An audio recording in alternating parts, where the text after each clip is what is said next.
Hey guys, tonight we slip back into the spice-scented haze of 17th century Istanbul. The streets are silent, the mosques still shadowed in night, and the city hasn't quite decided to wake up yet.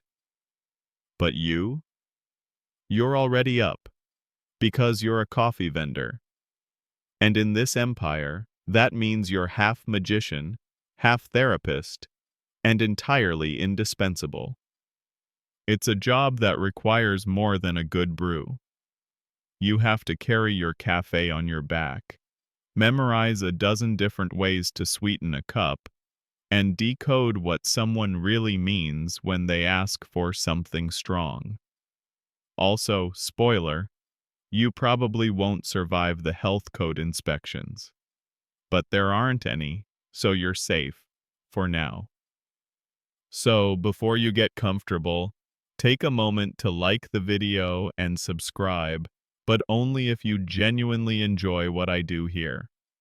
Drop a comment with where you're tuning in from and what time it is right now. Now, dim the lights, maybe turn on a fan for that soft background hum, and let's ease into tonight's journey together. You wake before the first ezan. That's the call to prayer. And when it starts echoing from the minarets, you want to already be on your way. The sky above Istanbul is still a deep, inky purple. Stars cling to it like crumbs on velvet. You don't light a candle. No need. You know your way around your little home by heart. Your room is small, a stone shelf for sleeping, a jar of rose water for washing, and in one corner, the soul of your entire livelihood, your brass kezve, your hand grinder, and your carefully hoarded beans. Yemeni, mostly. Expensive, hard to get, and almost scandalous in their potency. You don't just brew coffee, you build it. First, the beans. You scoop a small handful and press your nose to them. Smoky, slightly sour, a whisper of earth, oil, and mystery. You hand grind them in a mortar, the sound as familiar as a lullaby. Not too fine, not too coarse. You need the perfect sludge. The water, drawn last night and left to settle in a brass jug, goes into your little kettle, which in turn nestles into a charcoal brazier. There's no flame yet, but you'll light it soon. The coals are banked under ash, still holding the ghost of yesterday's fire. You pack your satchel, a few bundles of cardamom, cinnamon bark, 2 sugar cones wrapped in cloth, and a dozen ceramic cups, each one chipped slightly differently, so you know which belongs to which regular. The cracked blue one? Janissary Captain. The delicate tulip-shaped one? Zeynep the fortune teller. The scorched clay one with the handle shaped like a snake? That's your backup. Now, your cart. A low, rolling platform fitted with 2 brass kettles, a tiny drawer for spices, and a bell you can ring with your elbow when your hands are full. You check the wheels. One squeaks. It always squeaks. You nod in approval. Before stepping out, you tie a cloth around your head, knotting it loosely so you can retie it later with flair once the sun's up and customers start judging your presentation. You sling a towel over your shoulder. It's clean. Ish. You open the door, and Istanbul breathes. The street is stone, damp from fog, still glistening from the dew. Somewhere, a cat yawns. A single merchant wheel creaks in the distance, probably the simit seller getting an even earlier start than you. You light your brazier with a long coal tong. It hisses. Sparks leap. There's something sacred about this moment. The first warmth in the cold air, like you're waking the day. Historians still argue whether coffee was first popularized among the Ottoman elite or the common folk. But in this city, in this age, you are the link. The bridge between mosque and market, between gossip and prayer, between sleep and possibility. Your cart rolls gently over the stones as you begin your slow descent toward the bazaar quarter. You don't rush. The coffee needs time. So do you. And as you roll past the shuttered windows of sleeping homes, you smell the city start to stir. Bakeries are breathing to life. Coal smoke begins to unfurl in the air. One by one, the minarets begin their song, first distant, then nearer, then everywhere at once. The Ezan rolls over the city like a silk ribbon, echoing off stone, curling under eaves. You pause. Not just because it's respectful, but because this is your moment too. You always wait right here, just outside the old hammam gates, where the marble glows faintly in moonlight. You breathe in. It's going to be a good day. Not because it's easy, your feet will ache, and your coins will clink and vanish like magic tricks, but because today, like every day, you'll help Istanbul wake up. One tiny, potent, lovingly overboiled cup at a time. Your cart is warm now, the brazier glowing with a slow, steady heat, like the heart of a sleeping lion. The coals are just right. No flame, no frenzy, just the consistent hum of potential. You crouch low and give the kezve a little shake. The water quivers. Time to begin. You scoop in the ground coffee, a heaping spoonful, dark as ink, earthy and sharp. A pinch of sugar follows. Not too much. You know the first customer of the day takes it medium sweet, which really means pretend to sweeten it, but don't commit. You could do this blindfolded, and frankly you have. Once during a bet you almost won. The kezve sits snug in the coals, and you watch it like a hawk. No stirring now, just patience. Bubbles form slowly along the edge. The foam creeps upward, shy and golden. You remove it just before it overflows, the way your mentor taught you. Lift, settle, pour. The foam is sacred. Lose it, and you may as well have boiled shoe polish. You pour the first cup into the wide-lipped clay vessel reserved for Ahmed, the baker's assistant, who is always your first customer and never says thank you until sip number 3. You set it aside on the cart's warming plate and start on the second batch. This one will have cardamom. You crush it between your fingers and drop it in. The scent curls around your nose like a cat in a good mood. Your fingers move automatically. Beans, water, fire, foam, pour. Each motion smooth, measured. The kezve is small, but it holds entire mornings. It contains conversations, regrets, proposals, minor courtships, and big decisions disguised as casual sips. Here's your historical fact. By the mid-1600s, the Ottoman Empire was already fully caffeinated. Coffee had become an everyday necessity and an almost sacred ritual.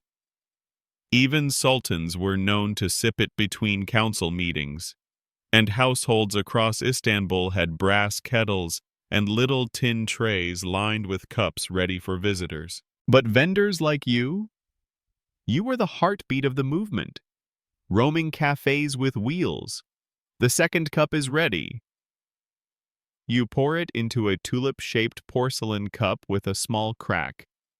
one you always pretend not to see. That cup goes to someone who's likely still snoring. You set it aside anyway. The third sesve begins. You take a moment now, leaning against your cart, breathing in the smell of roasted beans, sweet smoke, and dew-damp stone. The city is waking in slow layers. First the pigeons, cooing like little bureaucrats on the eaves. Then the mosque cats, their paws padding along the courtyards in search of kindness and crumbs. A merchant slaps his awning open like a flag. Someone coughs loudly from a rooftop. You adjust your cart's canopy to catch the breeze. Steam drifts lazily upward. You add a twist of cinnamon to the next batch. Why? No reason. Just because. Some mornings deserve spice. You remember your first morning on this route, your hands shaking, the coffee too bitter, the sesve scorched at the bottom from leaving it too long in the flame. You served 4 customers that day, and 2 of them scowled. One told you to go back to sweeping the hammam floors. Now? You know what people want before they do. The bald merchant who always insists he likes it plain, but actually wants a touch of rose water. The old woman who sits by the fountain, pretending she's waiting for someone, who drinks slowly and always leaves a date wrapped in a fig leaf as payment. Even your sesves have personalities now. The small copper one with a dent on the handle boils too fast. The wider one hums softly when it's ready. You swear it. Historians still argue, you murmur, whether coffee vendors were seen as artisans or mere hawkers. But here on the street, as the steam rises and the light creeps gently over the domes, you know you're both. You are the keeper of rhythm, the bearer of warmth. You wake the city, not with noise, but with smell. With tiny cups handed out like spells. A cat leaps onto your cart now, tail high. You gently nudge it away. Not today, my friend. This cart may smell like paradise, but there are hot surfaces and fragile cups. The cat flicks its tail and walks away like it was your idea all along. The third cup is done. Strong, bitter, no sugar. That's for Yusef the rug merchant, who will arrive exactly 7 minutes after the second call to prayer, haggard and muttering about customers with muddy feet. You line up the cups now, each warming under the brass lid. You are ready. The light is rising, and you, with your fingers smelling of spice and heat, with your little cart humming gently on its wheels, are about to step out into the city's veins and become the reason people believe mornings are worth meeting. The call to prayer echoes again, this time more insistent. It travels from the Blue Mosque to the Hagia Sophia, bouncing between domes, slipping down narrow alleys like silk unspooling. You pause. The ezan always gives you chills, even now. Maybe it's the way it folds time in half, night to day, sleep to motion. Or maybe it's just the acoustics. Either way, the city is waking. Your cart creaks gently as you push forward into the lightening morning, past mosaic-tiled doorways and shuttered shops. A rooster crows once, late, confused, possibly hungover. You nod at it anyway. There's a silent agreement between the two of you. We both make people get up whether they want to or not. You arrive at your first stop, a wide stone step just outside a busy mosque. It's not crowded yet, but it will be. Soon, the faithful will pour out, sleepy-eyed and rumble-bellied, searching for something to anchor them to the day. And there you'll be, with your copper gleam and slow, magical steam. A figure approaches from the shadows. It's Captain Halil, one of the Janissaries. You see his silhouette before you hear his boots. Always the same. Tall, grim, and in desperate need of caffeine. Strong, he grunts. You nod, already pouring. You don't ask about sugar. He hates it. You don't ask about cardamom. He says it makes the coffee smell like poetry, which is apparently an insult in his book. As he drinks, his shoulders relax. Just a bit. The tight line of his jaw softens. You count that as a win. Halil flips a coin toward you, and it lands neatly in the cup of a saucer. Not bad. Some days he misses entirely and pretends he meant to donate to the stone. The Janissary Corps, by the way, is no joke. These are elite infantrymen, often feared even by the sultans they serve. But you've got leverage. Halil has seen war, siege, betrayal, and yet, without your coffee, he once fell asleep standing up during watch duty. He never lived it down. You keep his secret. He keeps showing up. Another figure joins. A younger Janissary, new boots, nervous fidget. He asks for his coffee, like the captain's, but maybe less terrifying. You give him a soft brew, extra foam, and a smile he doesn't know he needed. He thanks you twice. You file him under hopeful. The crowd builds slowly. Merchants, early worshippers, one man dragging a wheelbarrow of leeks that seem to hate him personally. Each customer gets a different blend, because coffee, in your world, is more than caffeine. It's message, mood, permission. You pour for the woman who sells incense at the corner, the one who always arrives wearing jasmine oil and leaves smelling like cloves. She never speaks, but she leaves a single pomegranate seed in your tip jar. You don't ask why. It feels like a ritual. And then comes old Kamal, the cobbler with a voice like gravel and a temper like curdled milk. He argues about your prices every single morning. This is highway robbery, he growls. You smile. We're not on a highway. He grunts. Drinks. Tips 2 coins instead of 1. You see? Ritual. Here's a quirky bit for you. Some vendors in your era are known to advertise their coffee's strength by balancing a copper coin on the foam. If it sinks, weak. If it floats, divine. You've tried it once. The coin flipped, spun, and landed in someone's lap. You now use words instead. Historians still argue whether vendors like you operated independently or were licensed by guilds. You've heard both stories. All you know is, no one's stopped you yet, and the coin bowl's never empty. The light is golden now, streaking between rooftops and soaking into the stones. Istanbul glows like it's just been washed. You roll your cart a few paces down to catch the breeze. The sound of prayer turns into footsteps. The footsteps into laughter. Someone plays a reed flute in the alley. A cat bats at a grape. You make coffee for a man who brings his own sugar wrapped in wax paper. You make another for a woman who insists her cup be pre-warmed. You warm it. Every time.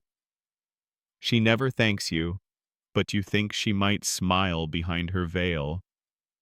You remember a story your uncle told, that in Yemen, long before the Ottomans embraced it, coffee was seen as a tool for spiritual focus, a way to stay awake during long nights of Sufi chanting, a cup of devotion. That spirit still lingers here. Maybe not in the business of it, but in the hush that settles after the first sip. You see it in the way shoulders drop, brows unknit, how the world seems to breathe in through the nose and sigh out through the lips. Your kezve sings again. You pour, you hand it over, and somewhere behind you, the rooster crows again, late but committed. You're just about ready to move on when you hear the heavy slap of boots behind you. The unmistakable clunk thump of someone who walks like they're being paid by the footstep. You don't need to turn around. You already know. It is Janissary Captain Halil again, back for a second cup. Double, he growls. Rough morning. You don't ask. The second cup for a Janissary? That's never just about caffeine. It usually means something complicated is simmering. Trouble in the barracks, tension near the palace. Maybe someone forgot to feed the commander's monkey again. You pour without comment and add a single crushed clove to help with what he pretends is a headache but is really long-term stress management. He grunts approvingly. As he drinks, a pair of guards on patrol stroll past your cart. Younger, leaner, slightly overconfident in how tightly their sashes are tied. They glance at your cart, whisper something about coffee prices being higher than horse feed, and laugh. Halil, still sipping, just turns his head slightly and fixes them with a look. A slow, cold, silent look. The two guards immediately stop laughing. One even bows unnecessarily. Halil returns to his coffee. You make a mental note. Today's caffeine hierarchy remains undisturbed. You set your sezve to heat again. The coals are shifting into that perfect late morning rhythm. You can judge the hour just by the crackle, the way the flame curls at the edges. No clock needed, just charcoal and instinct. Two artisans approach, a stonecutter and a tile worker, both covered in flecks of their trades. They're arguing, loudly. Something about whether geometric tiles have more soul than carved floral ones. You suspect this debate started yesterday, and possibly involves a girl named Aylin who works in the hammam's linen room. You hand them both cups before they ask. Medium strength, touch of cinnamon, a drop of honey. You know their patterns like you know your own heartbeat. They don't stop arguing, but now it's less angry and more theatrical. You think they both enjoy it. And the coffee. Around this time, more janissaries drift past, some in groups, some alone. Their uniforms crisp, their eyes alert. But most of them pause, if only for a second, to inhale the air around your cart. Coffee vendors like you hold a strange position. You're not noble, you're not powerful, but your cart is neutral ground. Enemies will stand shoulder to shoulder for a decent cup. Even lovers, especially secret ones, use your service as cover. You've seen hands brush beneath a table, eyes meet over rising steam, coins left in patterns that say more than words ever could. And sometimes, people come not to drink, but to linger. A scholar in thick wool robes leans on your cart now, not saying much. He just watches the world. You know him. Professor at the Madrasa. Teaches astronomy and smells faintly of cedar and ink. You hand him a dark roast with a few fennel seeds floating on top. He once mentioned they help with clarity. Historians still argue, he says, almost as if on cue, whether the rise of public coffee vendors like yourself contributed to civil unrest or intellectual bloom. You blink. That's a lot for a Tuesday, you say. He sips. And yet, he murmurs, here we are. You like this man. He always pays an exact change, and he once recited a poem about the moon that made a tomato seller cry. A boy runs past your cart now, barefoot, holding a string with 3 grapes tied to it like a necklace. He grins at you, points at the chesve, and yells, "It's boiling!" You smile and lift it just in time. No foam lost. Your streak continues. You pour another round, this time for a pair of spice merchants, brothers, who insist on tasting each other's coffee, but always end up stealing the other's cup entirely. You keep 2 identical ones just for them to avoid diplomatic crises. Then comes a surprise. An elderly woman, bent but quick, wrapped in 3 layers of shawl. She slaps down a copper coin and says, "Make it hot, and if you've got a clean cup, I'd like that too." You blink. She's new. You pour her a dark roast with a touch of nutmeg, something bold, like her. She sips, exhales, and nods like you've passed a test you didn't know you were taking. "I'll be back," she says. You believe her. And now, the market sounds begin to swell. Vendors calling out their fruits, the clink of scales, the bray of a donkey that sounds personally offended by everything. But your cart hums steadily, nestled between chaos and calm. The janissaries are gone now, off to whatever duties they perform in alleys and palace halls. The artisans return to their chisels and chalk lines. The scholar disappears into the Madrasa, no doubt to spark another argument about the shape of Saturn. But your cart? It remains. And your kesve? It sings again. Because in this city, at this hour, there is no alarm clock, no morning radio, no espresso shot in a paper cup. There's only you, and coffee, and the quiet, sacred moment before the next customer speaks. You roll your cart a little further into the heart of the bazaar quarter. The cobblestones change here, smoother, worn by centuries of feet, carts, and unspoken deals. Everything feels closer in this part of town. The buildings lean in like they're whispering. The shadows are softer. The air smells like spice and smoke and a little bit of ambition. You park near a fountain with lion-shaped spouts. The water trickles lazily, ignoring the world's urgency. It's the perfect place to set up shop for the mid-morning crowd, the ones who rise late, talk too much, and tip inconsistently but always have good stories. And sure enough, they begin to arrive. First comes Melik, a weaver with hands like bark and stories like songs. He always brings his own cup, a lopsided clay thing he swears improves the flavor. You've never tasted it. You're afraid he might be right. Then comes a group of young scribes, all ink-stained fingers and soft eyes. They order 1 coffee and split it 4 ways, taking turns sipping like monks passing around a relic. You pretend not to notice when one of them drops a cube of sugar and retrieves it seconds later. 5-second rule, maybe 10.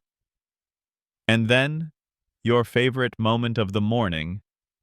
Zeynep appears. Zeynep the fortune teller.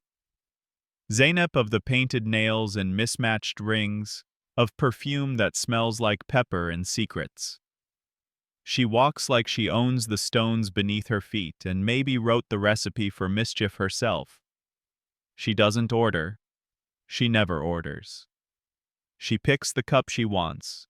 Today it's the one with the crack shaped like a crescent moon, and hands it to you with a sly grin. You brew it medium strong, no sugar, a single thread of orange peel twisted in during the final pour. She drinks in silence, eyes half-lidded, absorbing the street like it's her stage. Then she flips the cup, upside down, on the saucer, a slow swirl, a tap-tap-tap on the rim. The ritual begins. Here's your historical tidbit. Coffee cup reading, cave folly, has been practiced in Ottoman lands for centuries. It's not formally documented in the law, but it lives in the spaces between, part entertainment, part tradition, part genuine belief. Even the most stoic grandfathers sometimes peer into the dregs when no one's watching. Zeynep lifts the cup and peers inside. "You're going to have an interesting day," she murmurs. You snort. "Is that because I serve 50 cups to 30 people and only get paid by 10? She doesn't answer. She just turns the cup so you can see. There's a swirl like a bird. A drip that looks almost like a doorway. And near the base, a streak she says means news from someone unexpected.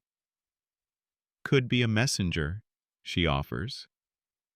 Or a runaway donkey, you counter. Or love. You raise an eyebrow. She shrugs. I didn't say good love. You both laugh. There's something about this moment, the two of you trading words and warmth over a bit of silt, that feels older than the empire. Like somewhere beneath all the grand viziers, conquests, and ceremonial swords, this is what makes the day real. Zeynep finishes her reading, pockets a coin she found under her heel, her own probably, and vanishes with a wink. You sigh. You always do. She leaves the air feeling lighter, and now your cart draws in more attention, because when a fortune teller drinks your brew, people start believing it's magic. A mother with a child on her hip asks for whatever she had. You nod solemnly, add a dash of clove, and watch the mother's eyes widen at the first sip. She leaves a coin and a dried apricot. Progress. A man in silk slippers asks if you can make his coffee feel like a cloud. You give him extra foam. He nods as if you've solved his soul. A boy with a bandage on his hand watches you grind beans. You teach him how to hold the mortar, how to turn slow and even. His grin makes the whole cart feel warmer.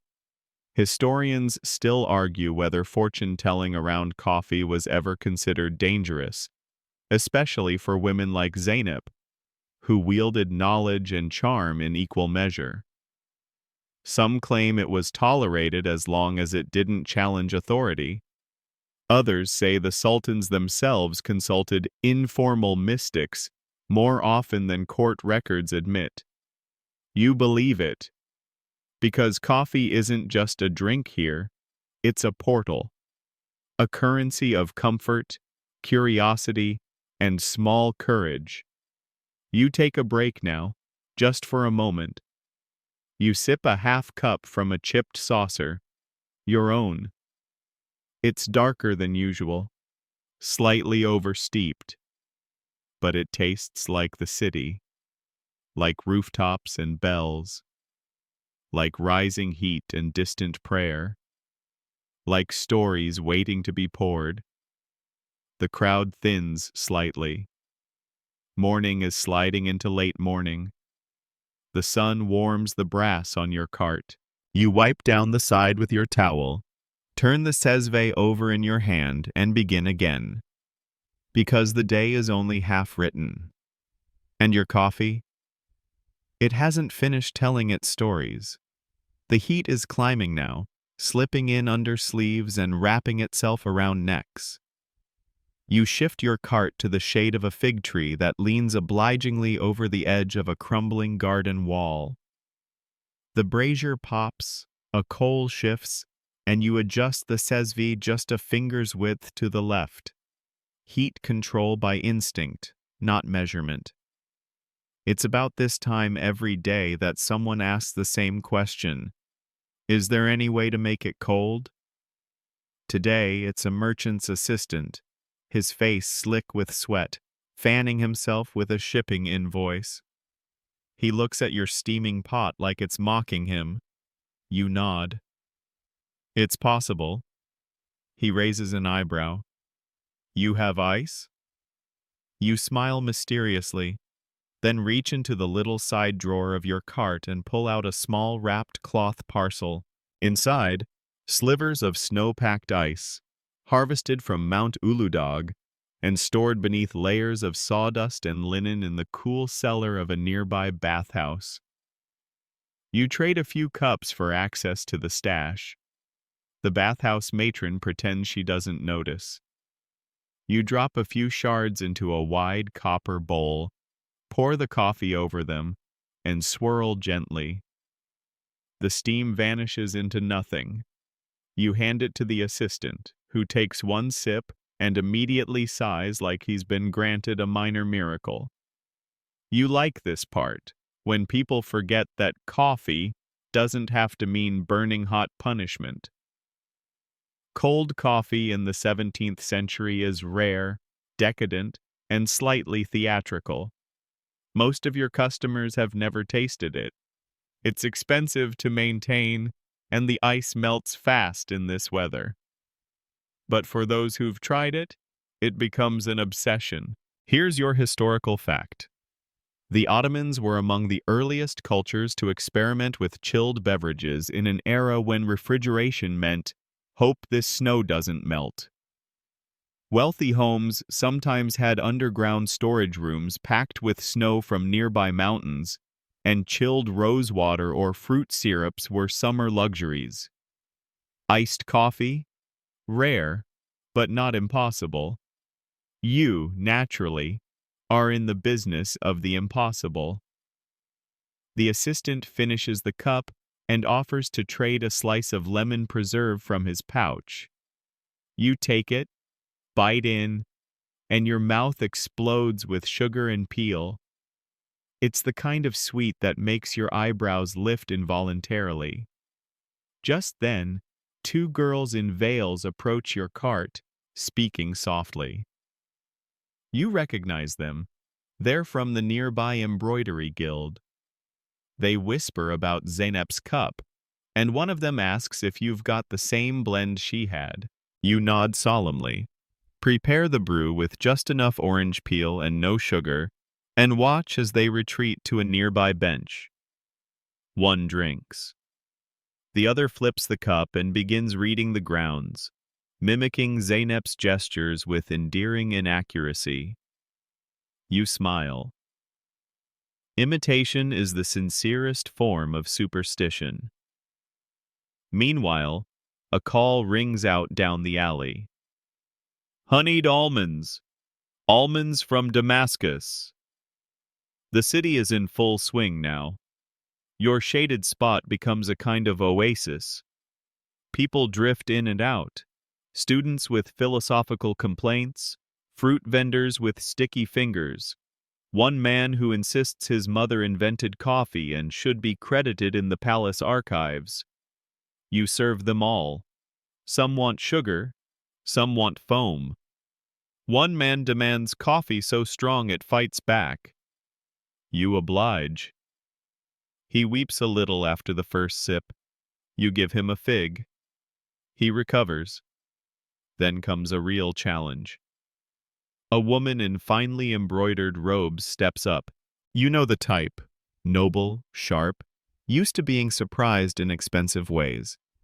She asks, quite casually, if you've ever made coffee with rosewater ice. You haven't. But you don't say that. Instead, you nod slowly and say, it's best with a dash of black pepper. She smiles. You both know the game. You improvise. A sliver of rose-flavored locum melts into the base. The snow goes in next. Then the coffee. Strong, not too sweet. You dust the rim of the cup with crushed peppercorn, a trick you once saw a spice vendor use to impress a diplomat. She takes a sip. Her eyebrows rise just slightly. She doesn't say a word, but she drops 2 coins instead of 1. Success. Historians still argue whether street coffee vendors ever truly rivaled the grand coffee houses of Istanbul. The salons with their velvet cushions and oud music certainly had glamour. But here, in the open air, under this fig tree with your snow melting beside your coals, you know your worth. You are portable ceremony. Rustic precision. Hospitality on wheels. And while your cart may not have silver trays or musicians, it does have something better. Curiosity. Adaptability. A refusal to let a drink be just a drink. The breeze picks up slightly now, rustling the fig leaves. Your brazier crackles. You grind another handful of beans, each movement slow, steady, almost meditative. You hum to yourself, something wordless. A coffee lullaby. And as the cup warms again in your hand, you look around. The girl on the bench is still trying to read her friend's fortune. The merchant's assistant is licking the last drops of chilled brew from the side of his cup. And the noblewoman? She's already halfway down the alley, turning the corner, but you swear she's smiling. You lift the kezve again, because every cup is a new story, and this morning still has plenty of pages left. You're just beginning to enjoy the lull, leaning one elbow on your cart, sipping from the test cup you keep for quality control, and also emotional support, when a shadow falls across your left shoulder. Not a small shadow, a tall one. You glance up and see a man with a mustache that could confidently lead a military campaign. His robe is clean, his sandals too new. Trouble, or at the very least, bureaucracy. He clears his throat. Coffee, he says. Unflavored, unpoetic, uncomplicated. Ah, a man of principles. You nod.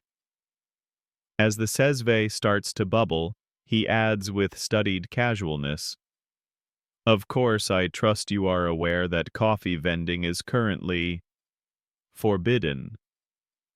You keep your expression flat, neutral, not surprised, not guilty.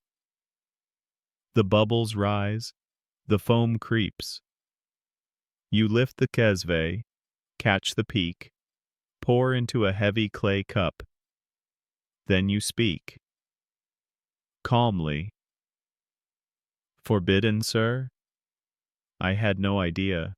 Here's your mainstream historical fact. In the 17th century, coffee was banned in the Ottoman Empire. Multiple times. Different sultans, different reasons. Morality, unrest, political subversion. Choose your excuse. But the truth was simpler. People gathering over coffee made powerful men uncomfortable. Ideas got passed around. So did satire. Revolutions, after all, often begin with someone saying, You know what's wrong with the world? Over a steaming cup. So yes, coffee was banned. And just as quickly, the bans were ignored. Vendors kept brewing, patrons kept sipping, and sometimes even the enforcers dropped by for a cup. Strictly for research purposes, of course. Your current guest raises the cup to his lips, sips, pauses. Then he nods once. Acceptable. High praise. He doesn't leave. He lingers. You get it. He's not here to shut you down. He's here to remind you that someone could. A performance. You play along. I only sell to poets and priests, you say. Philosophers drink for free. He almost smiles. Almost.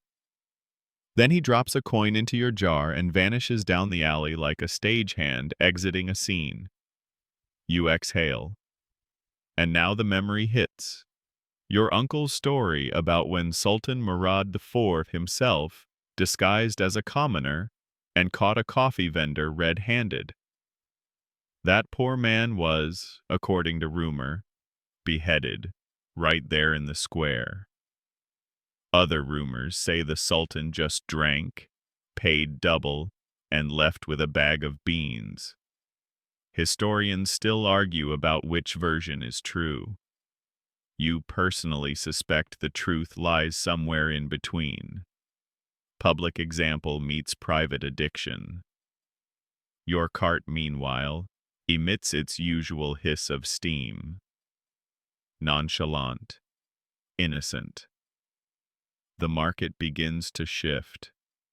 A fresh stream of customers appears, people who work in shadows and loopholes.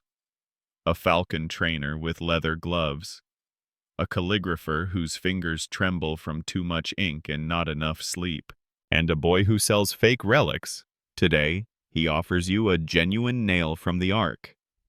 You trade him a quarter cup of foam scrapings. Seems fair. Your next customer is a woman veiled in blue silk. She leans in close, speaks barely above a whisper. They say the Grand Vizier drinks 3 cups a day, she says. That's why he never blinks. You nod as if this is a profound truth. She takes her coffee strong, no sugar, and disappears without another word. This is what you love most about the ban. Not the risk, but the theater of it. Coffee has become subversive. A tiny rebellion in a porcelain cup. And you? You're not just a vendor. You're a co-conspirator. You begin serving more quietly now, adjusting your towel to shield the sesve when possible. A few other carts appear down the street, spaced just far enough apart to pretend ignorance. One of them waves. You nod. Competitors, technically, but in a world where your entire trade is illegal on alternating Tuesdays, solidarity runs deep. A messenger passes by, trailing dust and scrolls. He pauses only long enough to gulp a half cup, his payment a strip of dried melon. You don't mind. Dried melon is better than coin some days. Then comes a priest. Or maybe a philosopher. You're not sure. He wears the long robe of someone with too many opinions and not enough listeners.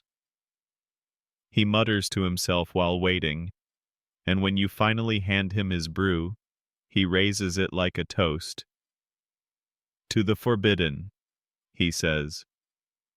You raise your test cup. To the foam, you reply. He sips. His eyes close. He nods. That's the kind of danger I can live with. The sun climbs higher. The air thickens. But the street never sleeps. And neither do you, really. You've become part of the rhythm now. Every scrape of coal, every lift of steam, every eye that watches you, like maybe you're the reason this city keeps spinning. And perhaps you are. Because in a world where the most powerful people can ban what they don't understand, and the quietest voices carry the biggest ideas, there must be someone who keeps pouring truth into tiny cups. Someone like you. The sun has officially taken over the sky now. No more soft golden edges, no more friendly shadows. This is the hot hour. The hour when bread crusts harden too fast, when horses blink slower, and when every tile in the bazaar glows like it's storing secrets. The call to noon prayer hasn't sounded yet, but the world already feels like it's holding its breath for the break. You wipe the sweat from your brow with the corner of your apron. The coals in your brazier are stubborn now, too hot, too alive. You adjust them with your tongs like a parent disciplining overexcited children. The kezve sings higher, faster. The brew changes, just slightly. You know it by sound alone. This is when the dignified crowd clears out and the oddballs arrive. And right on cue, Mustafa, the storyteller, barrels toward your cart like a camel set loose in a spice stall. His beard is wild. His robe is stained. His eyes are full of yesterday's dreams and tomorrow's metaphors. "I need inspiration," he announces. You hand him a cup. He drinks. He exhales. Then he begins. A tale about a fish that swallowed a star, then burped up an empire. Another about a prince who loved a pigeon so much he grew feathers himself. And a third, very detailed, about a sandal that could speak but only in riddles, and mostly about taxes. You've heard these before. He's told them, retold them, flipped them, reversed them. But the audience? Today, it's a pair of delivery boys, one elderly baker, and a goat who keeps licking your cart, listens like it's scripture. Here's your mainstream historical fact. In Ottoman culture, storytelling was a respected tradition. Meta performers could draw crowds in markets, mosques, even the imperial court. With nothing but a stick, a scarf, and 1,000 tales, they could sway hearts or mock power. Some even blended fiction and current events to deliver political commentary under the veil of entertainment. Mustafa, of course, is not so subtle. He openly refers to the Grand Vizier as his shadowy loudness, and implies that pigeons would govern better. You'd be worried, but half the guards who pass by just chuckle. They've heard worse. Historians still argue whether these public performers influenced real policy or merely served as entertainment. You've seen how a story can change a mood, shift a conversation. And in this city, a conversation is a revolution, if you stretch it out long enough. Mustafa finishes his third tale with a flourish involving 2 eels and a mirror. There's polite applause. He bows dramatically, trips over your stool, and bows again, as if it was part of the act. You hand him a second cup for recovery. Just then, a group of apprentices from a nearby workshop arrives. They're giggling, elbowing one another, trying to act grown. One of them tries to flirt with the delivery girl behind your cart by loudly requesting, "The strongest brew you have, strong enough to knock over a camel." You oblige. The drink hits him like a proverb. He gasps, his eyebrows disappear into his hairline, and the girl laughs. Not unkindly. He'll survive. Maybe not impressively, but adorably. Another apprentice asks if you know any coffee proverbs. You do, of course. Hundreds. You recite one in your most sage-like tone. Coffee should be black as hell, strong as death, and sweet as love. He nods solemnly, then says, "That sounds like my aunt." A breeze rolls in finally, hot but welcome. It rustles the canvas of the fabric seller's stall nearby, sets the prayer beads on the table next to you clicking softly. Someone in the distance plays a reed flute. You don't know the tune, but it feels like it was composed just for this hour. A woman with a basket of dried herbs stops by. She says she doesn't drink coffee, but wants to smell it. You lift the lid of your grind box. She inhales deeply, smiles, and says it reminds her of her grandmother's wedding morning. "Why her wedding?" you ask. "She was nervous," she says, "so they gave her a strong brew with rose petals and honey." You nod. Then, of course, you make a version of it. Because no one should leave without a cup, literal or remembered. A boy selling cheap trinkets asks if you'll trade a small tin whistle for a half cup. You agree. You don't need the whistle, but bartering reminds you that not all currency makes noise. And now, just as the noon ezan begins to rise above the rooftops, the crowd thins again. Shopkeepers vanish behind their curtains. Shutters close with polite thuds. The bazaar doesn't go to sleep, but it leans back, stretches, and lets its belly breathe. You use the pause to tend your coals. You stack fresh ones carefully, like laying bricks for a very warm, very moody house. You rinse your cups in the basin behind your cart.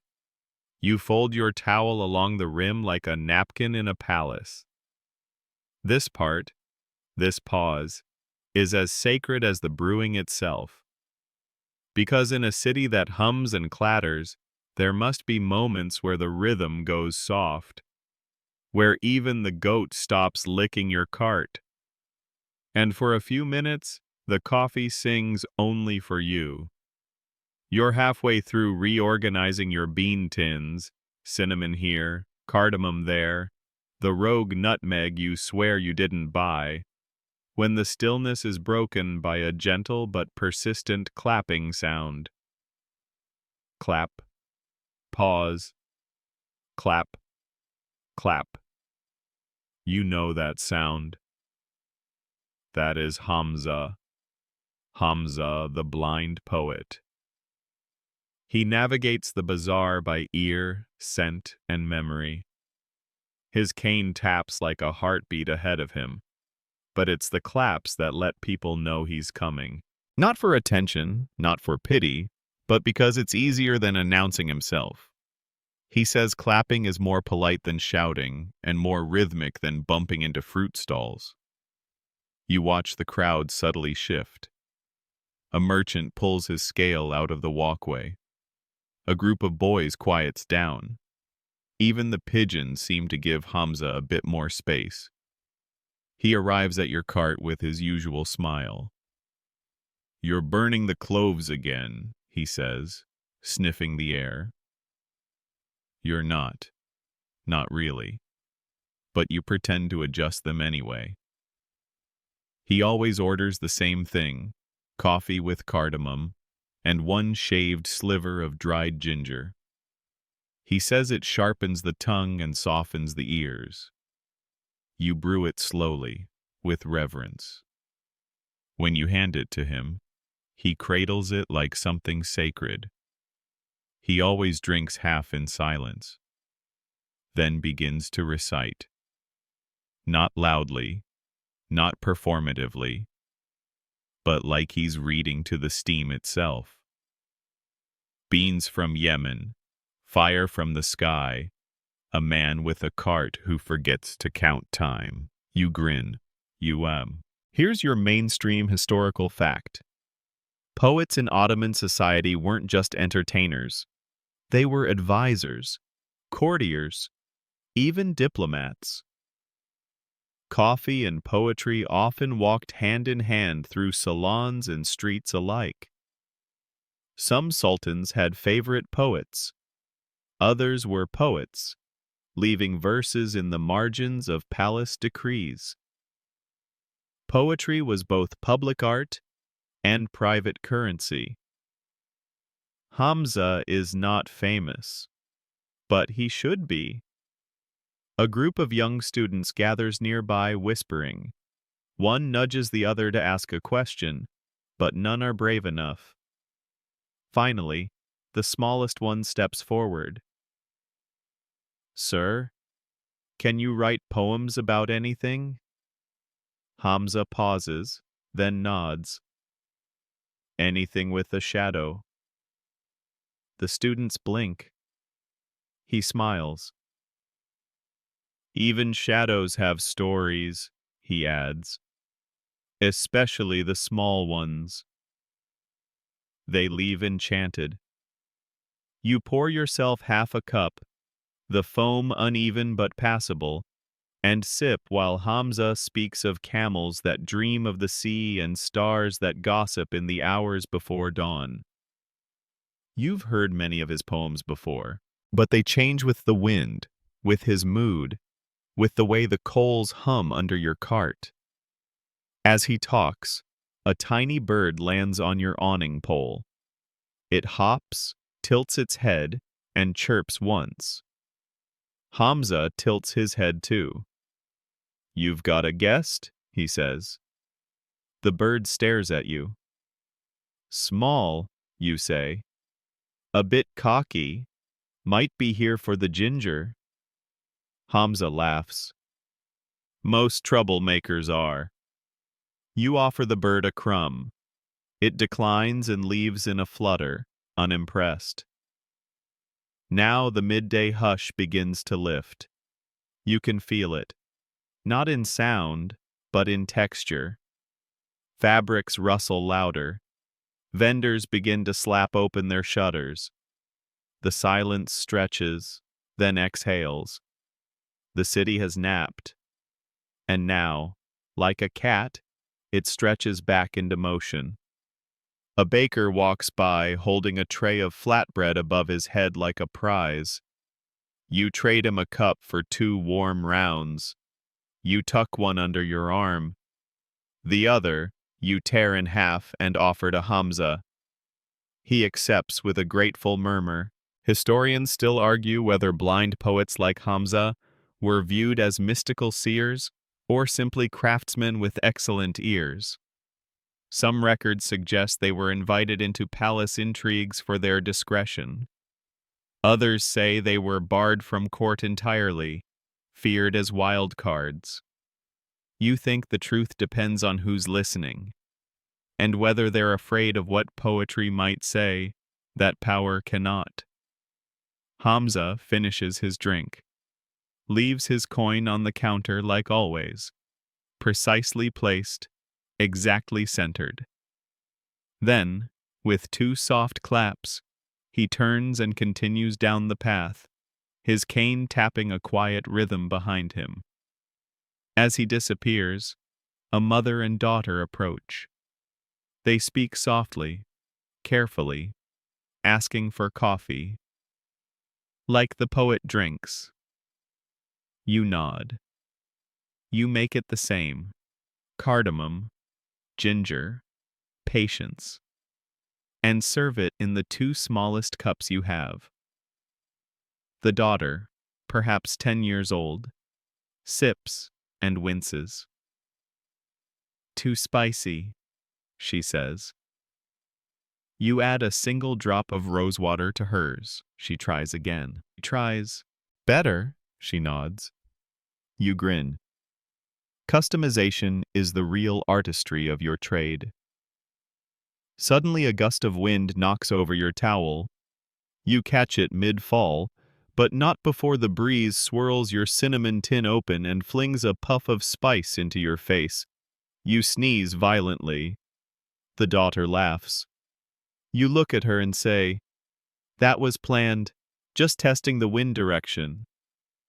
She nods solemnly. You passed. There's a wisdom to children that rivals the poets. Your cart, now slightly dusted with cinnamon, glows warmly in the afternoon light. You straighten your jars, reheat the coals, and listen to the rising murmur of the bazaar as it stretches fully back into itself. Somewhere nearby, someone starts singing an old folk tune about apricots and betrayal. The melody floats over the rooftops. You don't know what the second half of your day holds, but you suspect it will involve more surprises, more poetry, and probably more cinnamon. The sun, now fully committed to its role as oven master, bakes the tiles of the rooftops and turns every shadow into a narrow miracle. The air feels thick enough to slice and serve with melon. Even the cats, normally supreme rulers of Ottoman alleyways, have surrendered to gravity, melted into fur puddles beneath carts and ledges. You, however, remain on your feet. Because the afternoon shift is where the true drama lives. And here she comes.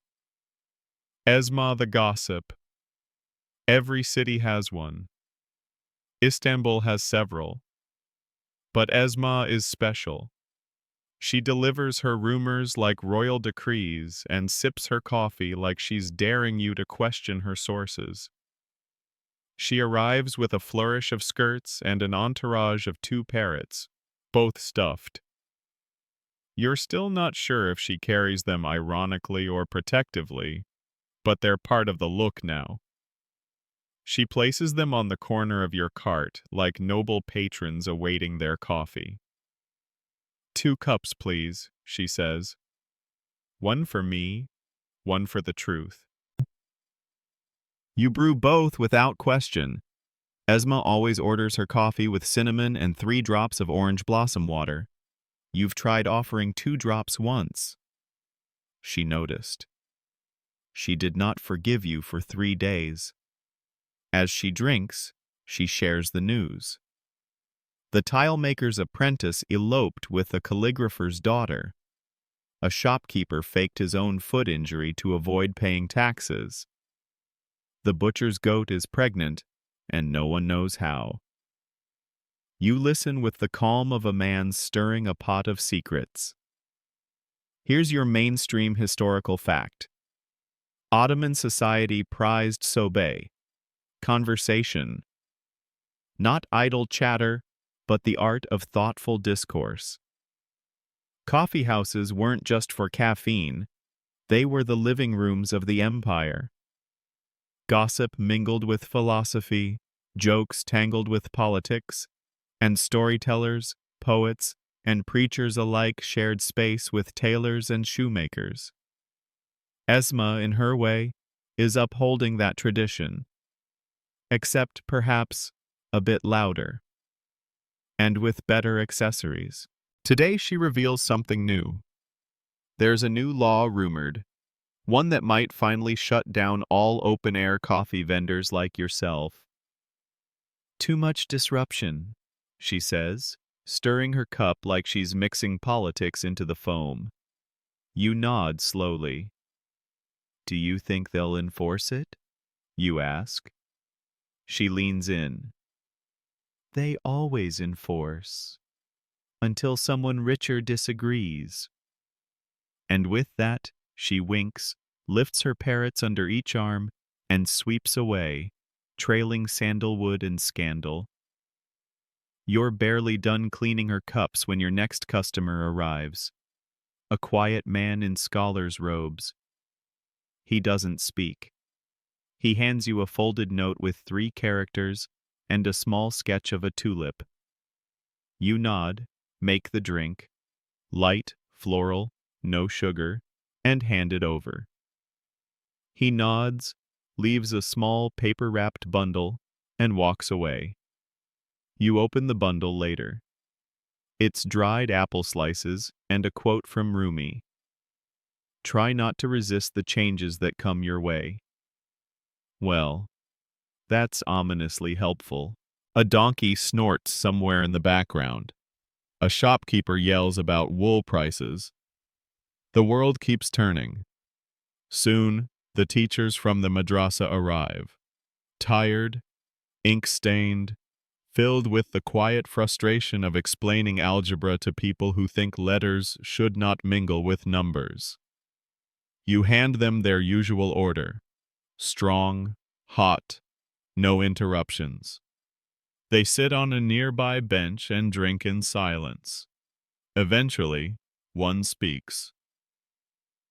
"Coffee is like students," he says. "Too weak and they complain. Too strong and they revolt." You offer him a refill.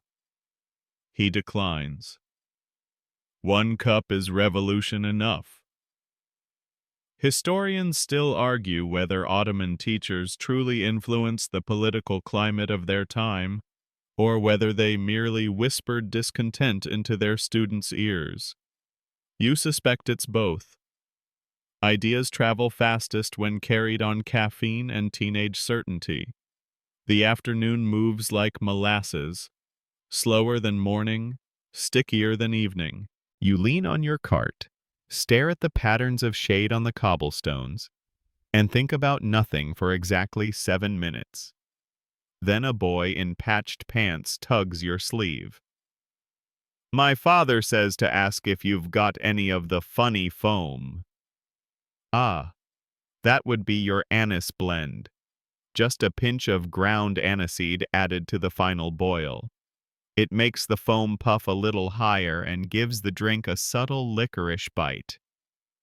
You've never claimed it's funny, but children think it tickles the tongue. And so it is now officially called funny foam. You brew him a small cup, carefully skim the top layer, and hand it over. He sips, giggles, hands you a marble, and bolts down the street before you can thank him. You pocket the marble. Could be currency one day. The shadows begin to stretch now. Not long, not dramatic, but enough to whisper, "The day is tipping." You check your coal supply, refill the water basin, shake the stray ash from your sleeves. Even the coffee knows it. The next pot tastes like beginnings and endings at once. It's almost time for the next rhythm. But for now, the sun still owns the street. And your cart, stubborn as ever, still smells like cinnamon, smoke, and secrets. The shadows stretch a little longer now, like lazy cats testing the coolness of evening. You adjust the position of your cart, just a nudge, to stay within the shifting shade of a neighboring awning. One of the copper pots clinks softly as you do. It's a small sound, but it echoes in the narrow alley like a familiar bell. You hear the footsteps before you see the man. Soft, purposeful, boots too fine for cobblestones. And there he is. Lean frame, curled mustache, walking with the posture of someone used to being obeyed but not necessarily liked. The tax collector. He doesn't say a word, just tilts his head slightly. You sigh, internally of course, and start preparing his cup. 3 parts water, 1 part finely ground Arabica beans from Yemen, stirred clockwise, then counterclockwise, with precisely 7 grains of sugar. You used to think he was joking about the 7. You learned the hard way that he was not. As the brew simmers, you reflect. Here's your mainstream historical fact. Taxation under the Ottoman Empire was creative. Vendors paid not only general business taxes, but often extra shadow fees if they operated in high-traffic areas. Coffee sellers, especially the mobile ones like you, were seen as both an asset and an irritant, highly visible, slightly disruptive, and too charming for their own good. So every few weeks, the tax collector appears. He drinks. He doesn't speak until the final sip. Then, as always, he places 2 coins on the cart, one for the drink, one for his silence. And just like that, he's gone. Historians still argue whether these types of arrangements were corrupt, traditional, or just another form of Ottoman pragmatism. You argue that if the drink is good enough, a bribe starts to feel like a tip. You pocket the coins. Then you take a moment. Because this is the part of the day where the noise changes. You can hear it if you pay attention. The merchant calls are softer. The animals more restless. The clanging of hammers, the scrape of sandals, even the birds. They all fall into a slightly slower tempo. Not sleepy, not yet, but leaning in that direction. You light fresh coals. The scent of burning cedar curls upward and dances with the notes of clove and nutmeg still clinging to your cart. Now, a group of older men gather by the fountain nearby. They come every day. Not for your coffee, though they often partake, but to argue about things no one else remembers. The price of sheep in 1603. The proper angle for a roof beam. Whether or not the moon looked bigger in their youth. You serve them without comment. They grumble. Sip. Grumble more.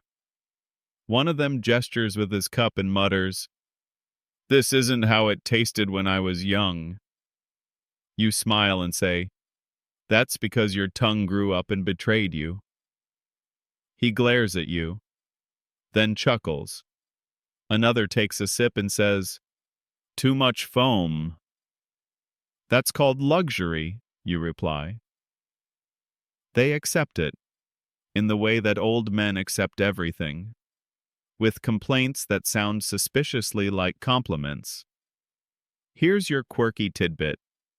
The Ottomans had entire conversations using just proverbs. 2 people could trade metaphorical phrases for an hour, neither directly saying what they meant, but both knowing exactly what the other implied. You've heard the old men do it. Sometimes they argue with proverbs so abstract it sounds like they're describing cloud movements or goat behavior. Other times it's clearly about their wives. You serve them again, this time with a touch more sweetness. It quiets the metaphors. Briefly. Just then, a woman approaches wearing a patched apron and a suspiciously large basket. She looks around, leans in, and says, "You didn't hear this from me," which is always how the best news begins. "There's a scribe," she says, 3 alleys over, writes love letters for a coin and promises they work. You blink. "Love letters?" She nods. "Guaranteed to make the recipient weep or faint. Extra if you want both." You're impressed and mildly concerned. She asks for a cup of something tragic. You give her a blend with a touch of bitter chocolate and a splash of rose essence. She sips and sighs like she's already in Act 2 of a play no one wrote down. You think maybe tomorrow you'll visit this letter-writing scribe. Not for personal reasons, of course, just for research. The evening breeze starts to sneak in now. You feel it behind your knees, in the flutter of your shirt sleeve. It carries with it a whiff of salt from the Bosphorus and just a trace of faraway smoke. Maybe a bread oven, maybe something less edible. You adjust your coal again. And now, someone you didn't expect. a child, alone, holding something wrapped in cloth. She doesn't speak, just places the bundle on your counter, unwraps it gently. Inside, a cracked sezve. Not just any sezve, one you recognize. Her father's. He passed last year. You remember him. He used to argue with you about bean roast levels and insisted coffee should never be stirred once it boiled. You never listened, but you always let him win the debate. You look at the sezve, then at the girl. She says softly, "Can you fix it?" You nod. "I'll try." And as you take it, place it gently in the drawer under your cart, you realize, even cracked sezves, like stories, like cities, like hearts, can sometimes be repaired with enough heat and enough time. The wind is no longer just a suggestion, it's a participant. It pushes softly against your cart canopy, flutters the corners of your cloth bag, and sends tiny whirlwinds of dust dancing between cobblestones. You watch as one particularly ambitious gust lifts a paper scrap into the air and spins it like it's auditioning for a dervish ceremony. You lean against your cart now, arms folded, eyes tracing the movements of the market as it begins its twilight metamorphosis. The soundscape shifts. Daytime has edges, sharp with clanging, calling, bargaining, and baking. But evening softens everything. A different crowd moves through this hour. Slow walkers, lovers, widows, scholars on their way home. People who don't rush because they're either satisfied or resigned. That's when you spot them, your favorite couple. Not because they're particularly charming or rich or even particularly romantic. In fact, they rarely speak, but they always arrive together, side by side, like synchronized kettles just short of boiling. The husband always orders first. Always the same. Strong, bitter, no sugar. The wife always follows. Medium roast, extra sugar, and a hint of cinnamon. You know their routine so well that you start brewing the moment you see their shadows. As they sip, they watch the market silently, never commenting, just being. And that in itself is a story. You pass them their drinks. They nod. You nod. No words needed. Here's your mainstream historical fact. Ottoman evenings were made for promenades and reflection.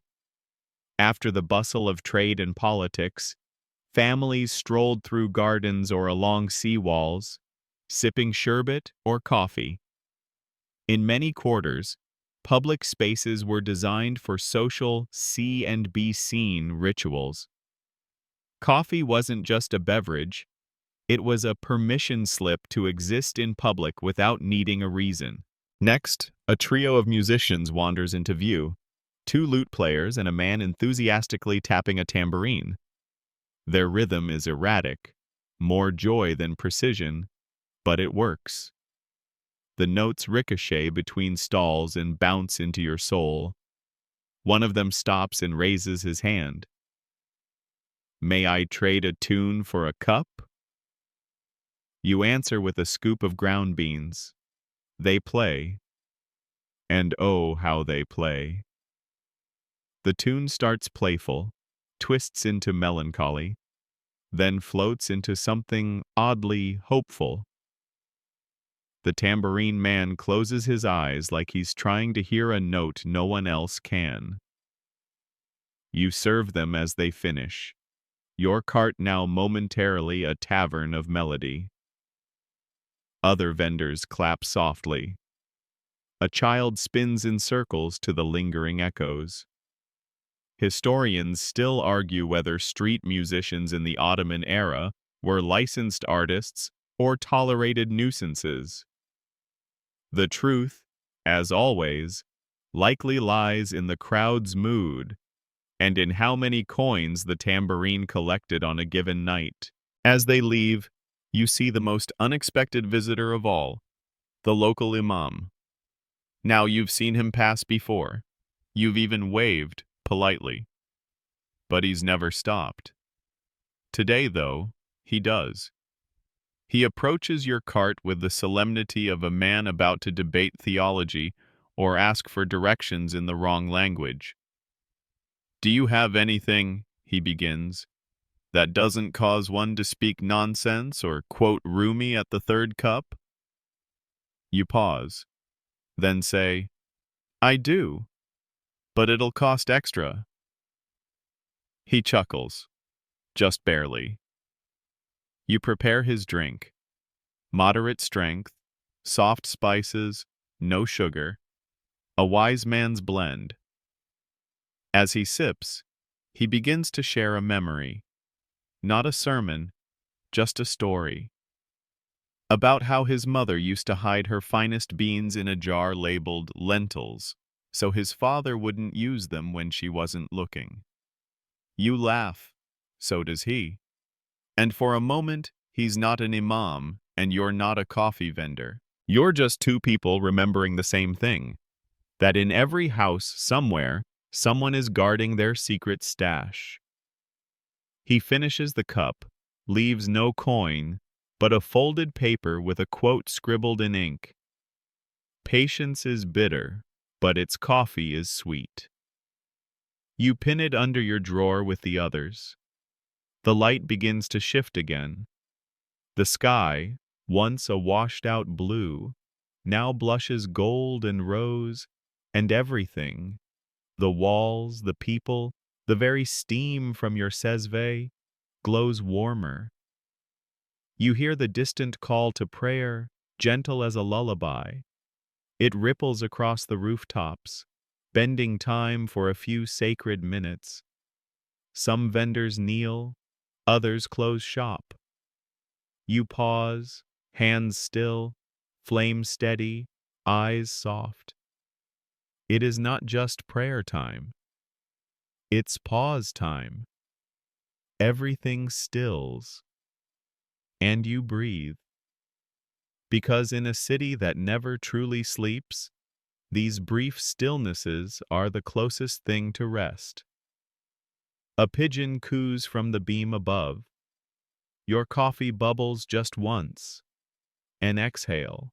And as the moment fades, life picks up again, like someone lifted the stylus on a record and gently placed it back down. Evening begins in earnest. You stretch your back, refill the water, and smile into the rising dark. You're halfway through your day, or perhaps 3/4. It doesn't matter. Because as long as someone needs a cup, and you have flame and beans, you'll keep pouring.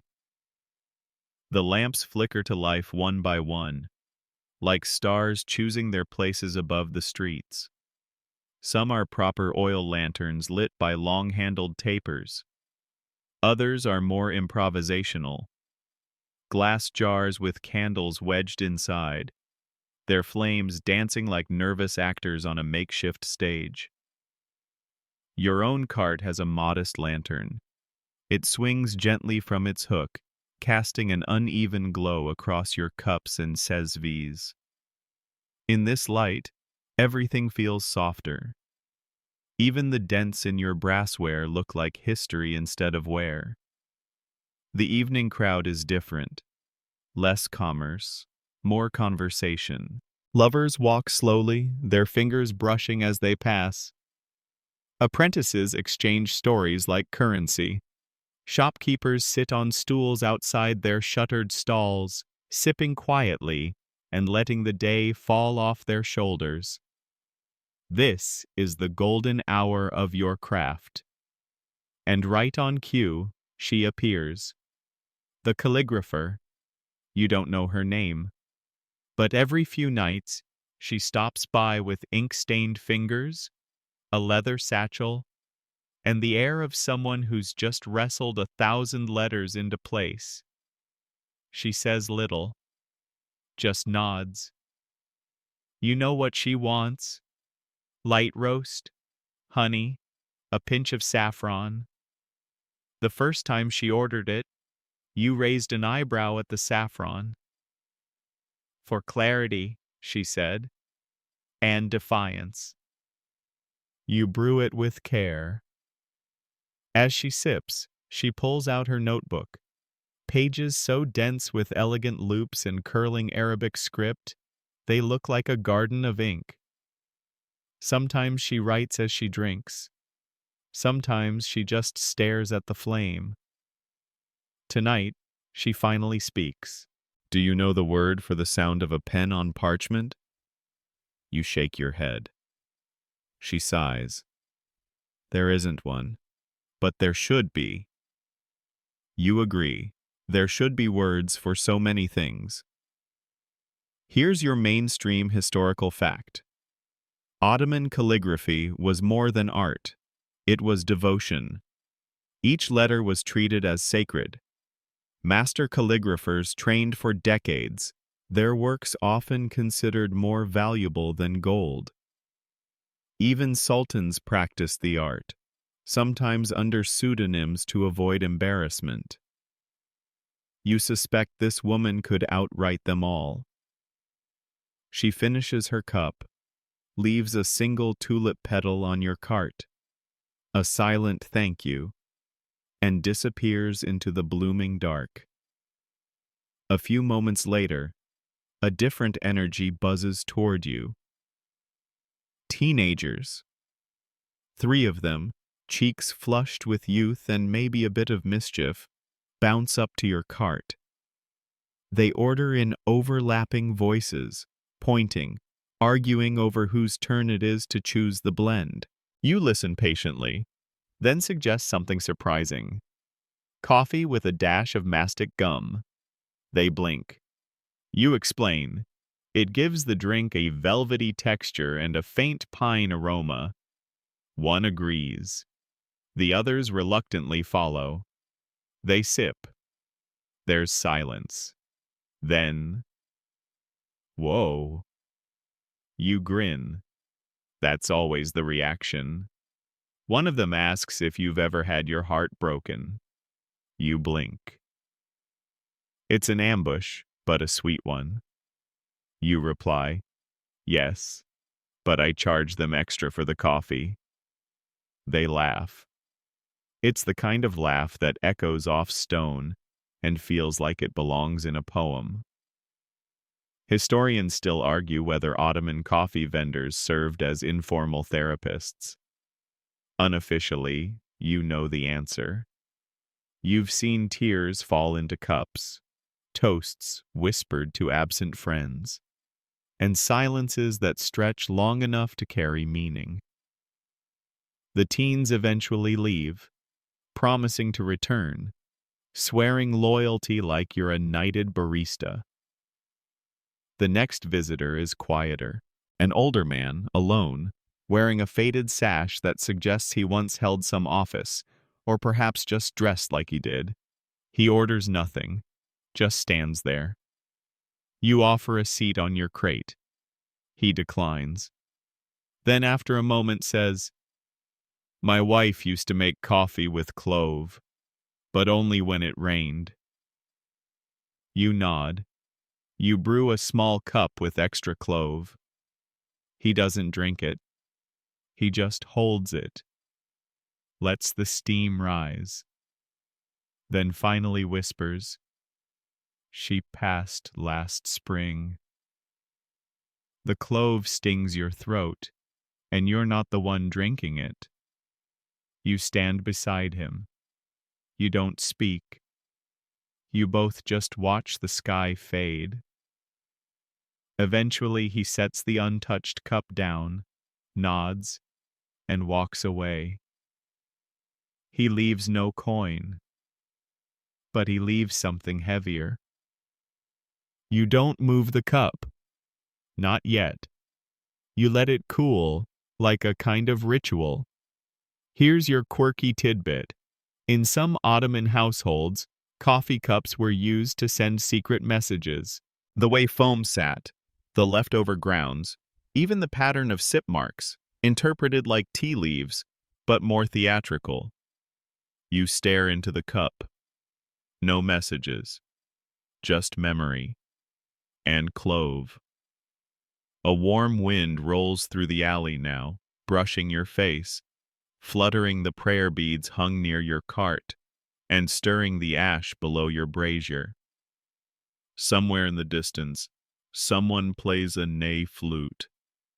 The sound is hollow and haunting, like breath through bone. You serve a few more cups to passers-by, tourists from other quarters, a foreign sailor, a woman with paint-streaked fingers who mutters about light angles and chiaroscuro. Each order different, each moment stitched into the growing quilt of your evening. And then, briefly, you're alone. It doesn't happen often, but when it does, it's delicious. You pour yourself a half cup. You sip. It's too strong. You smile anyway, because sometimes the best company is steam curling into the night and the sound of your own heartbeat sinking with a city that never fully sleeps. Your half cup sits warm in your hands, the rim smudged with cinnamon and thyme. You take another sip, still too strong, but now it tastes right. The city has entered its hush phase, when noises thin out and everything becomes velvet. Not silent, no. Istanbul never truly sleeps, but quieter, more careful. It's the hour where the stray cats stretch, reclaiming streets like they own stock in cobblestone. One pads by your cart now, tail high, amber eyes locked on your cart's underside. You lean down and flick a crumb of bread its way. It sniffs, declines, and sits. Typical.